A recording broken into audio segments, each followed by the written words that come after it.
10 kilometre पहले इकट्ठे हो रहे थे, तो उनको अगर शासन प्रशासन चाहता तो रोका जा सकता था, गिरफ्तार कर सकता था, और रोका नहीं तो शासन प्रशासन के इशारे पर यहाँ पर घटना हुई है। सपा सांसद रामजी लाल सुमन के घर पर हमले के बाद आगरा पहुंचे सपा नेता शिवपाल यादव ने कर दिया बड़ा ऐलान। इस वीडियो में हम इसी पर करेंगे बात। नमस्कार, 4 PM पर आप सभी का स्वागत है।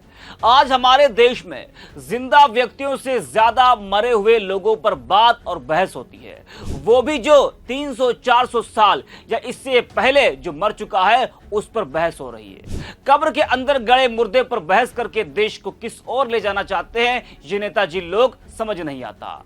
एक तो जब से बीजेपी सरकार बनी है तब से हम और आपने इतिहास की जानकारी ज्यादा जुटाई है, क्योंकि बीजेपी नेता इतिहास में जाना ज्यादा पसंद करते हैं। मौजूदा समय में देश के हालात क्या हैं उस पर बहस और बात करने के बजाय इतिहास में क्या हुआ उस पर बात करते हैं। कभी बाबर अकबर, कभी औरंगजेब, कभी सैयद सालार मसूद गाजी। आप लोगों ने ऐसे लोगों को किताबों में पढ़ा होगा, सुना होगा, लेकिन बीजेपी सरकार में ऐसे लोगों के बारे में ज्यादा जानकारियां मिल रही हैं। अब जब बीजेपी ऐसे मुद्दे उछाल रही है तो विपक्ष को भी जवाब देना ही है। सपा सांसद रामजी लाल सुमन ने राज्यसभा में राणा सांगा को लेकर एक ऐसा बयान दिया जिससे वो करली सेना और बीजेपी का शिकार हो गए।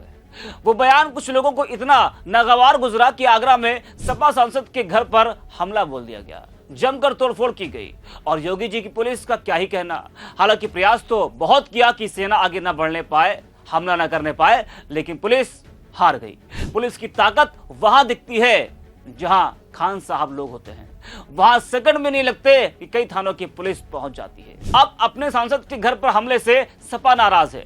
लखनऊ में जमकर प्रदर्शन किया गया, बाकी दलों ने भी सपा का साथ दिया। वही सपा नेता शिवपाल सिंह यादव इतना नाराज हैं कि वो सीधे आगरा पहुंच गए और वहां उन्होंने बड़ा ऐलान कर दिया। जी हां, वही शिवपाल के दौरे को लेकर भारी पुलिस बल भी तैनात रहा। वही सपा कार्यकर्ता बड़ी संख्या में भी मौजूद रहे। शिवपाल यादव ने पहले हमले की पूरी जानकारी ली, परिवार के लोगों से मुलाकात की, वही मीडिया से उन्होंने बातचीत की। सपा नेता शिवपाल यादव ने रामजी लाल सुमन के आवास पर हमले पर कहा कि शासन प्रशासन के साथ लोग आए, उन्होंने हमला किया। शिवपाल ने कहा कि गाड़ियों में तोड़फोड़ की जाति सूचक गालियां थी। उन्होंने कहा कि प्रशासन खड़ा देखता रहा जबकि कई लोग कई किलोमीटर से चलकर यहां आए। हमला करने के बाद उनको गिरफ्तार कर उन पर कार्रवाई करनी चाहिए थी, लेकिन सबको छोड़ दिया गया। यह सभी बीजेपी के कार्यकर्ता थे या सौहार्द बिगाड़ना चाहते थे, क्या कुछ कहा शिवपाल ने, वो भी आप। 10 किलोमीटर पहले इकट्ठे हो रहे थे, तो उनको अगर शासन प्रशासन चाहता तो रोका जा सकता था, गिरफ्तार कर सकता था, और रोका नहीं तो शासन प्रशासन के इशारे पर यहाँ पर घटना हुई है। तो देखिए, भारतीय जनता पार्टी इसी तरीके से पुराने पन्ने पलट करके इसी तरीके से माहौल, देश का जो सौहार्द है, बिगाड़ना चाहती है। वो ही यहाँ पर किया है, और फिर यहाँ पर तोड़ फोड़ करके गाली जात सूचक गालियाँ दे करके, और यहाँ पर जो बहुत से लोगों को चोटें भी आई। तो इनको अगर चाहते तो पुलिस प्रशासन और ये सभी लोग गिरफ्तार कर सकते थे, तो इससे घटना नहीं होती। तो ये तो देखिए, लोकसभा तो लोकतंत्र का पवित्र मंदिर है, और व्यक्ति को संविधान में दिया गया है सबको अपनी अपनी बात रखने का, अभिव्यक्त करने का पूरा अधिकार मिला हुआ है। तो ये तो वहीं पर लोकसभा में निपट सकती थी मामला, लेकिन यहाँ शासन प्रशासन के इशारे पर देखिए यहाँ पर घटना हुई है। तो इस घटना को समाजवादी पार्टी के लोग बर्दाश्त नहीं करेंगे, और आपको बर्दाश्त नहीं करेंगे। समाजवादी पार्टी के लोग।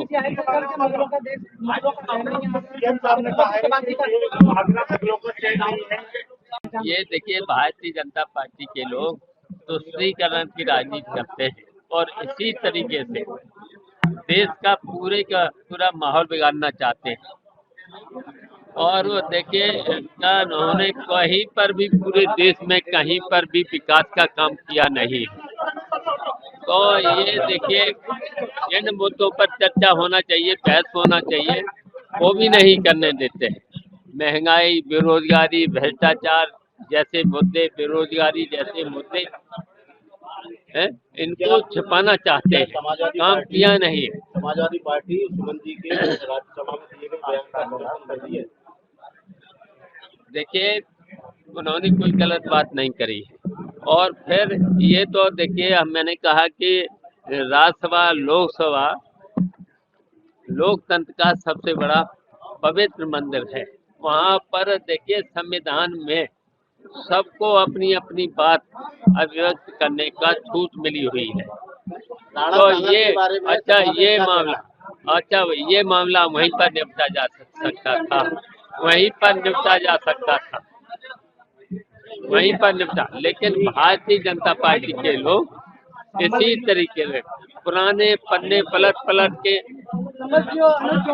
देश में सद्भाव नहीं रखना चाहते हैं।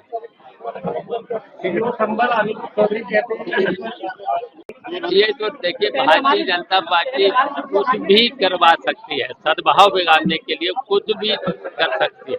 तो उसी भारतीय जनता पार्टी के इशारे पर ये सब हो रहा है। तो सुना आपने, राणा सांगा पर बयान के बाद करली सेना ने सपा सांसद के घर पर हमला बोला तो बवाल मच गया।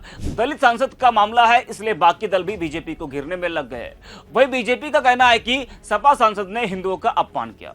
शिवपाल यादव तो आगरा पहुंचे ही सपा नेता रामगोपाल यादव भी आगरा पहुंच गए। जी हां, बता दें कि सपा सांसद और वरिष्ठ नेता रामगोपाल यादव भी राज्यसभा सांसद रामजीलाल सुमन के आवास पर पहुंचे। आगरा पहुंचे रामगोपाल यादव ने सपा सांसद के परिजनों से मुलाकात की और इस घटना की जानकारी ली। मीडिया से बात करते हुए सपा नेता रामगोपाल यादव ने कहा कि घटना सुनियोजित तरीके से हुई है। ये घटना जब हुई जब शहर में मुख्यमंत्री मौजूद थे। प्रदर्शनकारी लाठी डंडे और तलवार लेकर आए, उसके बाद उन्हें नहीं रोका गया। सुनिए रामगोपाल यादव ने क्या कुछ कहा है। देखिए, ये हमला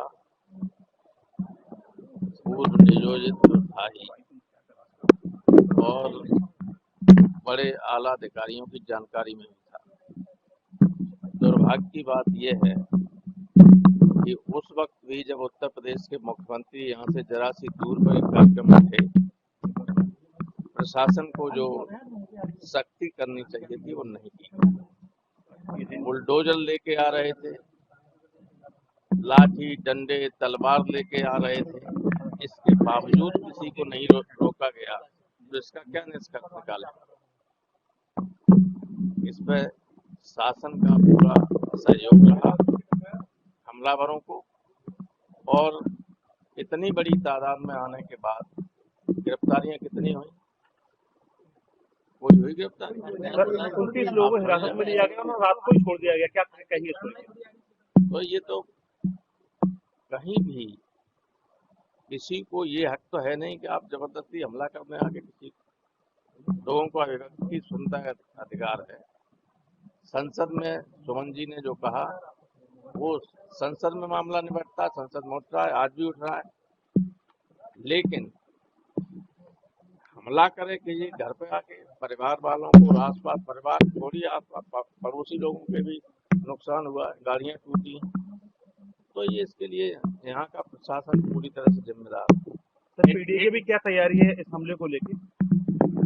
समाजवादी पार्टी ईद के बाद पूरे उत्तर प्रदेश में आंदोलन करने जा रही है इस इशू को लेकर। सामंतवादी मनोवृत्ति जो है जिस तरह से पनप रही है, और ये तो रामजीलाल सुमन के ऊपर हमला हुआ है।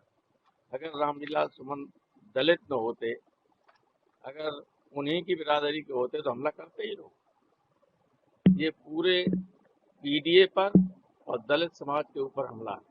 समाजवादी पार्टी इसको किसी कीमत पर बर्दाश्त नहीं करेगी और ईद के तत्काल बाद हमें अगर कार्रवाई नहीं होती है तो पूरे प्रदेश में आंदोलन उपेंद्र राणा का एक वीडियो आया है जिसमें वो कह रहे हैं कि अगर नहीं माफी मांगी तो ऐसा है, हम लोग पूरी ताकत लगाएंगे, आंदोलन करेंगे, सरकार को हिला देंगे। कार्रवाई करने के लिए सरकार मजबूर होगी, नहीं होगी तो पूरे राज्य में आंदोलन चलेगा, राज्य से बाहर भी आंदोलन फैल सकता है। तो सुना आपने। बता दें कि बढ़ते विरोध के बीच और हमले के बाद सपा सांसद रामजीलाल सुमन ने राणा सांगा पर अपनी टिप्पणी के लिए माफी मांगने से इनकार कर दिया और कहा कि इतिहास को नकारा नहीं जा सकता है। हालांकि उन्होंने सभापति से अपनी सुरक्षा बढ़ाने की भी मांग की है। तो इस वीडियो में इतना ही। आप देखते रहिए 4PM।